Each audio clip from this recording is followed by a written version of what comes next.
ನಮ್ಮ ಕರ್ನಾಟಕದಿಂದ ಎಲ್ಲ 31 ಜಿಲ್ಲೆಗಳಿಂದ ನಮ್ಮ ಅಲೆಮಾರಿಗಳು ಎಲ್ಲ ತಮ್ಮ ಸಮುದಾಯದ ವೇಷಭೂಷಣ ಮೂಲಕ ಎಲ್ಲ ಜಿಲ್ಲೆಯಿಂದ ಹರಿದು ಬಂದು ಈ ಒಂದು ಸಂಘಟನೆಗೆ, ಈ ಒಂದು ಸಂಘಟನೆ ಹೋರಾಟಕ್ಕೆ, ಈ ಫ್ರೀಡಂ ಪಾರ್ಕ್ ಅಲ್ಲಿ ನಡೆಯುವ ಒಂದು ಸಂಘಟನೆಗೆ ದೊಡ್ಡ ಶಕ್ತಿಯನ್ನು ಕೊಟ್ಟಿದ್ದೀರಿ. ತಮಗೆ ಹೃದಯಪೂರ್ವಕ ಧನ್ಯವಾದಗಳನ್ನು ಸಲ್ಲಿಸ್ತೇನೆ. ಯಾಕಂದ್ರೆ ಬಂಧುಗಳೇ, ನಾವು ಯಾವತ್ತಾಗಲಿ ಹೋರಾಟದ ಮೂಲಕನೇ ನಾವು ನಮ್ಮ ಹಕ್ಕನ್ನು ಪಡೆಯಲು ಸಾಧ್ಯವಾಗುತ್ತದೆ. ಹೋರಾಟವಿಲ್ಲದಿದ್ದರೆ ನಮ್ಮ ಹಕ್ಕನ್ನು ಪಡೆಯಲು ಸಾಧ್ಯವಾಗುವುದಿಲ್ಲ. ಯಾಕಂತಂದ್ರೆ ನೀವೆಲ್ಲರನ್ನು ಎಲ್ಲ ಜಿಲ್ಲೆಯಲ್ಲಿ, ಎಲ್ಲ ತಾಲೂಕುಗಳಲ್ಲಿ, ಎಲ್ಲ ಗ್ರಾಮ ಮಟ್ಟದಲ್ಲಿ ಹೋರಾಟ ಮಾಡುತ್ತಿದ್ದೀರಿ. ಅದಕ್ಕೆ ತುಂಬಾ ಹೃದಯದ ಧನ್ಯವಾದಗಳು.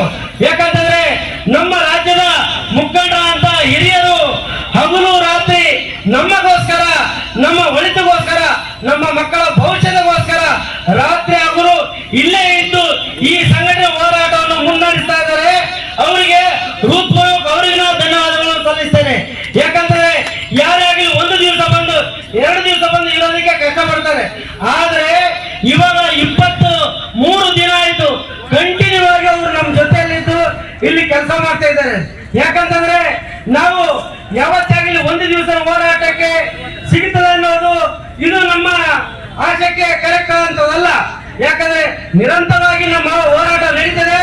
ಎಲ್ಲ ಈಗಲೂ ಎಲ್ಲ ತಾಲೂಕುಗಳಲ್ಲಿ, ಎಲ್ಲ ಜಿಲ್ಲೆಗಳಲ್ಲಿ ನಮ್ಮ ಜಿಲ್ಲಾ ಉಸ್ತುವಾರಿ ಸಚಿವರಾದ ಶ್ರೀ ಸನ್ಮಾನ್ಯ ಪ್ರಿಯಾಂಕಾ ಖರ್ಗೆಜಿ ಸಾಹೇಬ್ರ ಹತ್ರ ಹೋಗ್ತೀವಿ. ನಾವು IFCC ಅಧ್ಯಕ್ಷರಾದಂತ ಶ್ರೀ ಡಾಕ್ಟರ್ ಮಲ್ಲಿಕಾರ್ಜುನ ಖರ್ಗೆ ಸಾಹೇಬ್ರ ಹತ್ರ ಹೋಗ್ತೀವಿ. ಹೋಗಿ ನಮ್ಮ ತಾಲೂಕು ಮುಖಂಡರು, ಜಿಲ್ಲಾ ಮುಖಂಡರು ಸೇರಿ ನಾವು ಅವರಿಗೆ ಮನವರಿಕೆ ಮಾಡ್ತೀವಿ. ಯಾಕಂತಂದ್ರೆ ಸರ್, ಇದು ನಮಗೆ ಮರಣ ಶಾಸನ ಆಗ್ತದೆ. ನಮ್ಮ ಮಕ್ಕಳ ಭವಿಷ್ಯಕ್ಕೆ ಮುಂದೆ ಯಾವುದೋ ಒಂದು ಸವಲತ್ತು ಇಲ್ಲದಂತ ಆಗ್ತದೆ.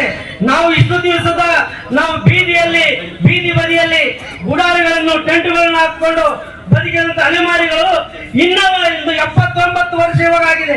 ಇನ್ನ 79 ವರ್ಷ ಇದೇ ರೀತಿ ಬದುಕಬೇಕಾಗ್ತದೆ. ಅದಕ್ಕಾಗಿ ಈ ಮರಣ ಶಾಸನವು ತಮಗೆ ಶೋಭೆ ತರೋದಲ್ಲ. ಯಾಕಂದ್ರೆ 5ನೇ ನಾಯಕರಾದಂತ ಶ್ರೀ ಸಿದ್ದರಾಮಯ್ಯ ಸಾಹೇಬರು ಯಾವತ್ತಾಗಲಿ ದೀನ ದಲಿತರ ಪರವಾಗಿ, ಕಟ್ಟಕಡೆ ಗುಡಿಸಲುಗಳಲ್ಲಿ ಇರುವಂತ ಕಟ್ಟಕಡೆ ಬಡವರ ಪರವಂತ ಅವರಿಗೆ ನ್ಯಾಯ ಕೊಡಿಸ್ತೀನಿ ಅಂತ ಹೇಳ್ತಾರೆ. ಇಂಥ ನಮ್ಮ ಅಲೆಮಾರಿಗಳು ಗೋಳು ಕೇಳಿಸ್ತಾ ಇಲ್ವಾ ಸರ್ ತಮಗೆ? ಅದಕ್ಕಾಗಿ ದಯಮಾಡಿ 4ನೇ ತಾರೀಕು ಕ್ಯಾಬಿನೆಟ್ ಅಲ್ಲಿ ನಮ್ಮ ಚರ್ಚೆಯನ್ನು ತಗೊಂಡು 1% A ಗ್ರೂಪ್ ಅಲ್ಲಿ ಮೀಸಲಾತಿ ಕೊಟ್ಟೇ ಕೊಡಬೇಕು ಸರ್ ಅಂತ ಹೇಳ್ಬಿಟ್ಟು ಈ ಮೂಲಕ, ಈ ಸಭೆ ಮೂಲಕ ಮಾನ್ಯ ಮುಖ್ಯಮಂತ್ರಿ ಸಿದ್ದರಾಮಯ್ಯ ಸರ್ ಹತ್ರ ನಾನು